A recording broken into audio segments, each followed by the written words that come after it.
Good morning, everyone. Welcome back to the Ask Dr. Be Good show, the show where we bring you the politics, the pedagogy, and the practices around public education. And as always, we have so much to talk about. It's always hard to know what to bring you.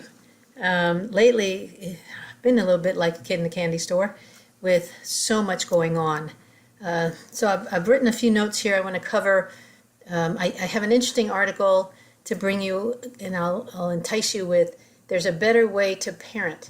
Less yelling, less praise. Ooh, that should be enticing to those of us who have kids, grandkids, and want to know about how to, be more effective, right, with them. So before that, though, let's cover a few things. We have a lot going on in the world. We have Ukraine and how to talk to our kids about what's going on in Ukraine, and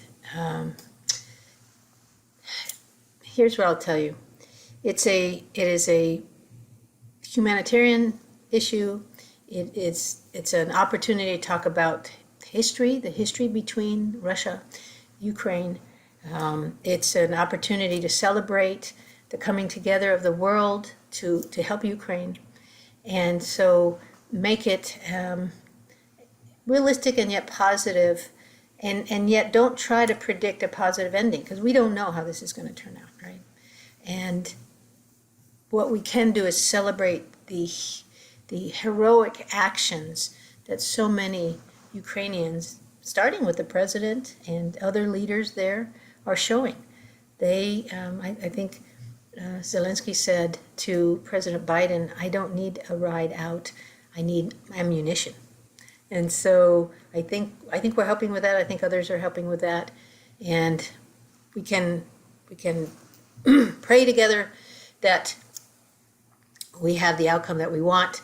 But we need to prepare kids that there's always a possibility we won't get the outcome we want, and that the outcome we want may come, but maybe years down the road.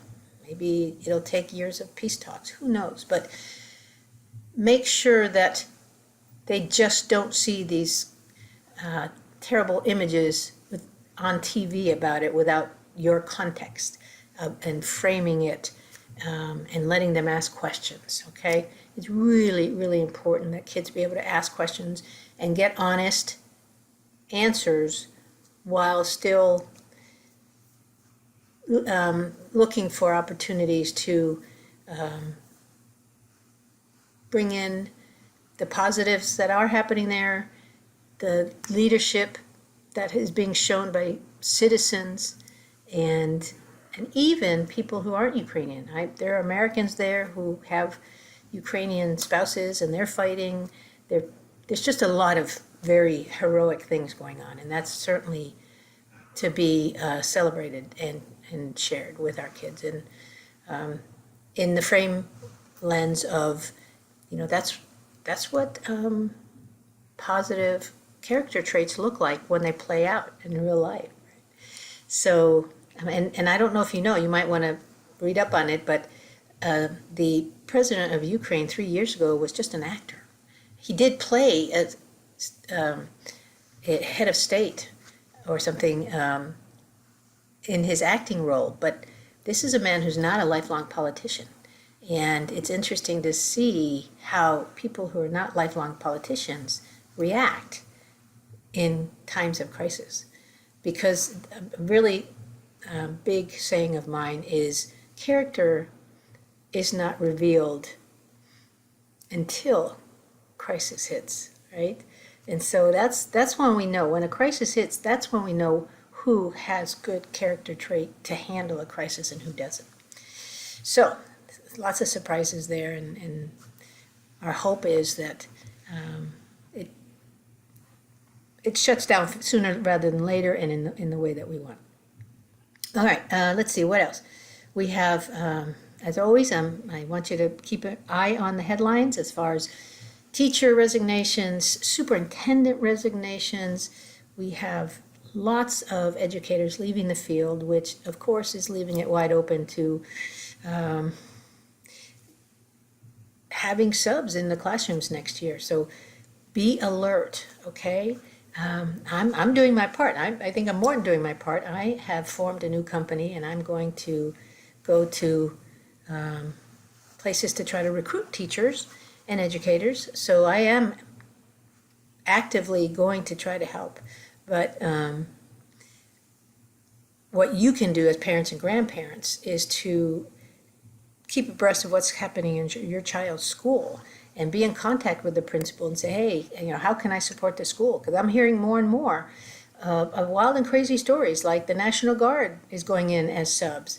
We have parents going in as subs. We have central office going in as subs. So know what's going on in your school and how you can help so that it can minimize the instructional damage that may happen to your kids and other kids. Okay, well, let's see what else is on my list. I have recently come in contact with a very bright curriculum writer, and she's written a curriculum that's been out there for about 3 years, but really mostly sold to teachers during the pandemic. It's an online story, it's a language literacy curriculum with multiple applications. And the cool thing about this curriculum is that if you have a child that is 3 or 4 or 5 years old, or older, but let's start with a younger age, then you can open up this curriculum online and you can read a story together in English, because English may be your native language. And then you can also read that same story in Spanish or Chinese or other languages that you may either have in the home, you want to learn in the home. Maybe your child is in preschool or in kinder and their school also has Spanish on the side, right? And you want to support that because you would love for your child to grow up bilingual in English and Spanish. So you have the same story in English and Spanish. There's multiple applications. Teachers can use this for their second language students or for just their early literacy native English speakers. Parent use, school use, beautiful curriculum. And you can buy it, parents, it's not expensive. I'll put the link in the comment section, but if you, and I'd love to get feedback from you, what you think about it, because this is just mind-blowing, the multiple applications that this curriculum has for reading. And, I once heard one of the most famous linguists in the world at a conference. And he said, if he had his druthers, if he were king of the schools, he would not allow kids to start learning grammar until 9th grade. And you're saying, what? Yes, in his world, what he would want to see happen is kids reading. That's it, reading. Reading for pleasure, reading for knowledge, reading to find out things, but just reading, just developing a love for reading that would then be lifelong. So this is an opportunity. When I saw it, I said, I got to tell my audience about this, because it's not expensive and it's got multiple applications. Like I said, if I were queen of schools, I would want every school to be offering this, because it's so versatile and fun. And it's constantly developing. There's stories in there, again, character trait development in there, characters that have to go through a crisis and how they respond and all that. So it's a win-win. Okay, and then finally, before I chat about the enticing article that I shared with you, the title, as you know, I have written a curriculum that is offered through the Success Door on CCR, College and Career Readiness. And we have our 5th week, so we finished today with the group of 9 students who were the first ones. And what I do is I lead these kids, ages about 12, 13 to 17, 18, through understanding college and career readiness while they're still in school, while they still have time to make stronger decisions when it comes to understanding the differences between college and vocational and military, and how the schools are preparing, sometimes not doing a good job preparing kids for college readiness. And I also talk to parents about it because it's that important to know all of this even by the end of middle school. So I have another course that will start in April, I think April 17th. So if you're interested, I'll put the link in the comment section so that you can think about signing your child up. And it's not only arming your child, it's arming yourself as well to have a better college and career readiness understanding while your kids are still in school. So, and grandparents, you're not off the hook. I'd love to have your grandkids as part of this too, because being able to talk about college and career readiness with your grandchild would be a fun and maybe important bonding opportunity for grandparents and kids as well. So now let me mention, as we all know, there's so much anger in the world right now, right? I mean, I just yesterday I was driving to somewhere, and twice I had people angry at me in the cars. I just went into the left-hand lane because I needed to get in that lane, and there was plenty of space, but I still got the horn as that person went into the left-hand lane and turned left. I mean, it didn't make sense. And then on the highway, somebody's on my tail, and it's like I'm going the speed limit. I'm not bothering anybody, and yet they still had to be on my tail, and they had to zoom off. They had to show me, and it's like, wow, there's so much anger in this world, and we need to get a hold of ourselves and de-escalate, right? And so when I saw this article, it caught my attention, and it's going to cause parents and grandparents to stop and reflect, I hope, because it really, really is asking American parents to rethink the way they're parenting. And so I'm not telling you all what to do except to reflect over the information that I bring you. So let's get started. This is from The Atlantic, and the title is There's a Better Way to Parent, Less Yelling, Less Praise. So when Micheline Ducliffe met parents from around the world, she encountered millennia-old methods of raising good kids that made American parenting seem bizarre and ineffective. And this is by Joe Pinkster. So Joe Pinkster interviewed this NPR lady who also is a parent. And so let's see what she's suggesting. She's written a book, and let's see, the book, I don't have the title here yet. She said, at one point in her new book, the NPR journalist Ducliffe suggests that parents consider throwing out most of the toys they bought for their kids. It's an extreme piece of advice, but the way she frames it, it's entirely sensible. Kids spent 200,000 years without these items, and they learned to play just fine and be creative and become storytellers. So, here's the name of the book. Her deeply researched book, Hunt, Gather, Parent, What Ancient Cultures Can Teach Us About the Lost Art of Raising Happy, Helpful Little Humans, contains many moments like this, in which an American child-rearing strategy comes away looking at best bizarre and at worst counterproductive. She writes that our culture often has things backwards when it comes to kids.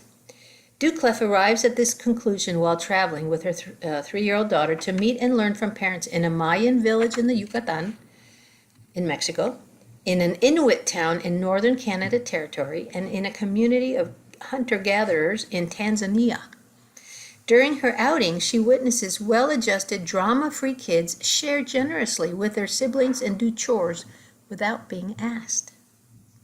She takes care to portray her subjects not as curiosity frozen in time, but instead as modern-day families who have held on to invaluable child-rearing techniques that likely date back tens of thousands of years.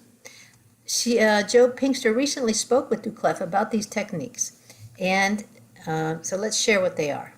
He asked her, many American parenting strategies you estimate are only about 100 years old, some of them more recent than that. What about American parenting sticks out to you as distinctive and particularly strange? And she says, one of the craziest things we do is praise children constantly. When I was first working on the book, I recorded myself to see how frequently I praised my little girl Rosie, and I noticed that I would exaggeratedly react to even her smallest accomplishments, like drawing a flower or writing a letter with a comment of, "Good job," or "Wow, what a beautiful flower." I'm looking at myself, I'm thinking, guilty. This is insane if you look around the world throughout human history. Everywhere I went, I don't know if I even heard a parent praise a child. And yet these kids are incredibly self-sufficient, confident, and respectful. Everything we want praise to do, and yet these kids already had it without the praise.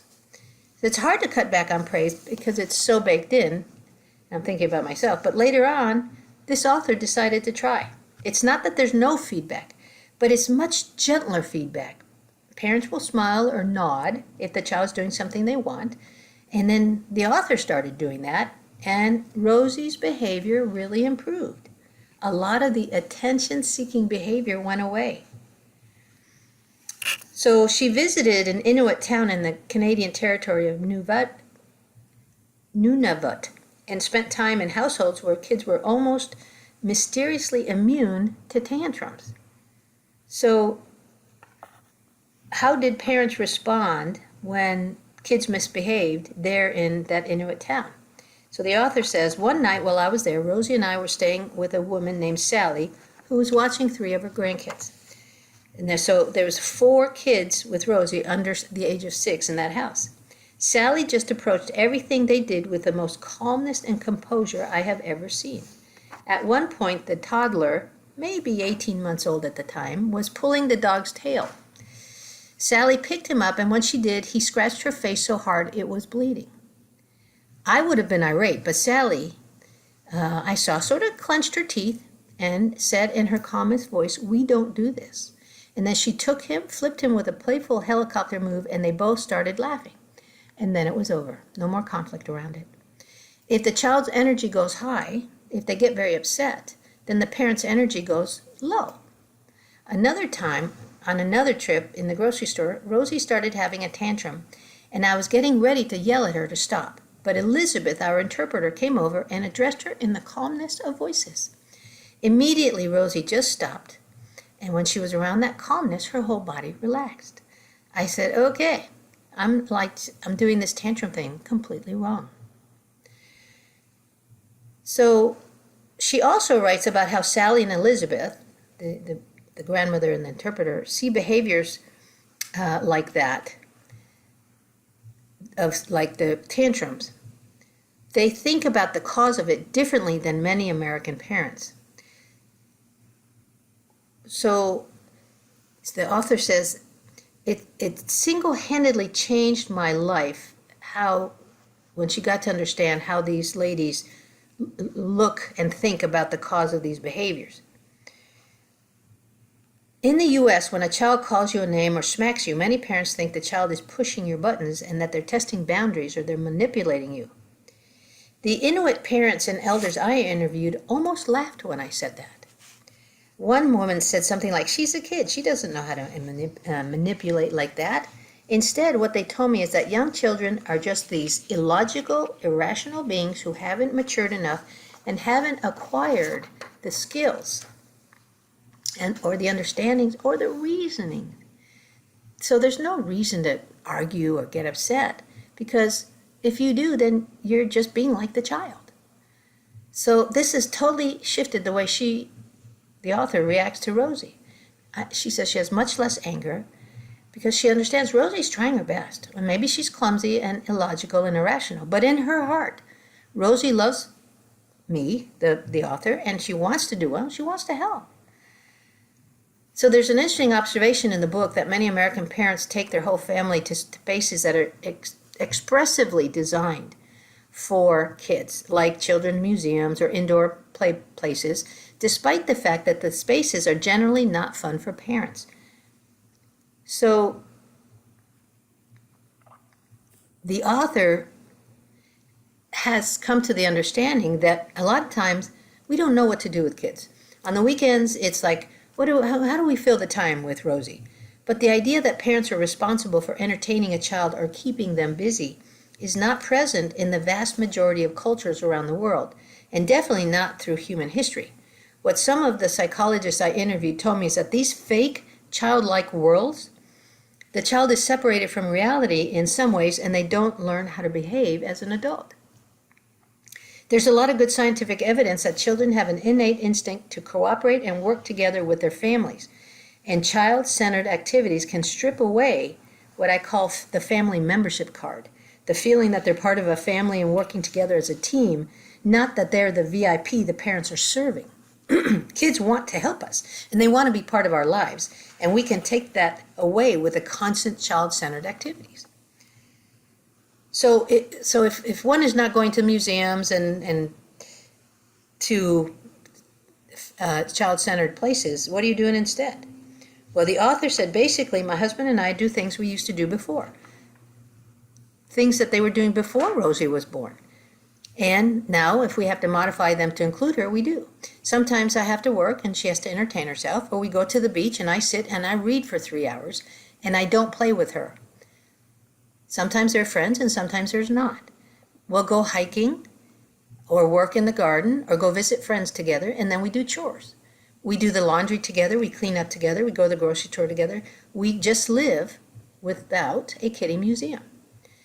All over the world, all throughout history, parents have gone about their lives, but they've welcomed kids into it. And in many cultures, parents let the kids tag along and they let the kids do what they want within the boundaries of being respectful and kind.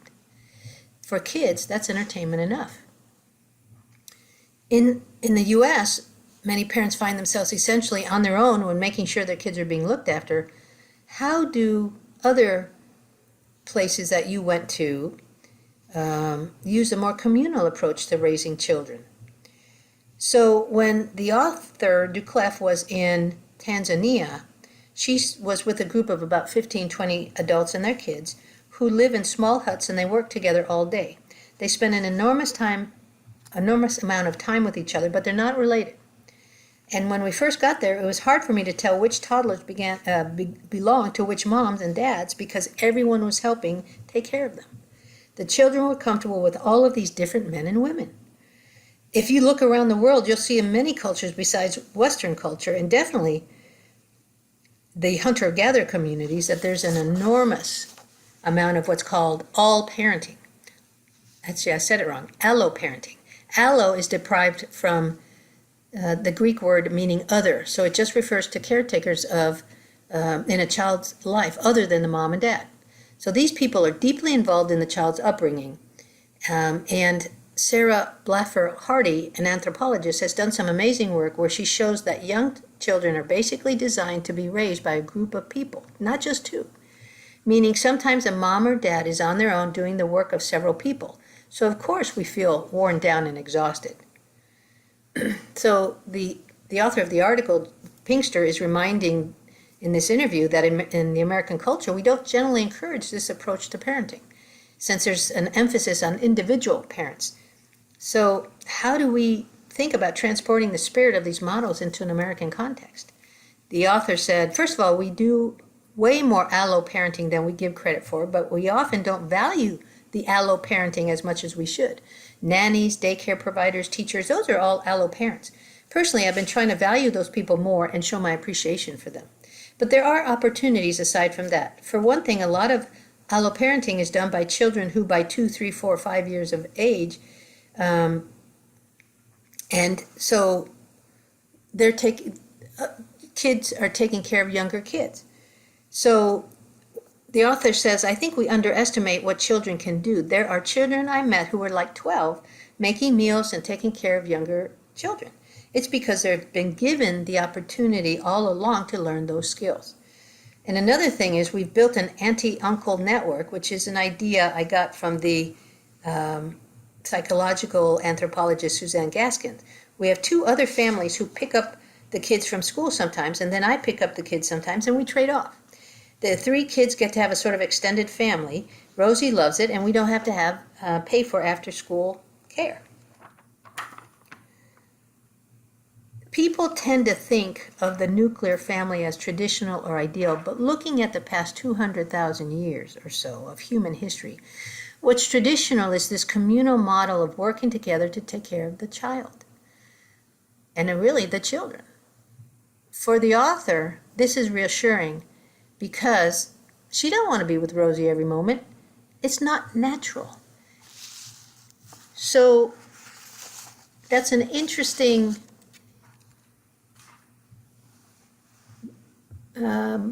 it's interesting to think, and so here's our danger, and we Americans are very guilty of this.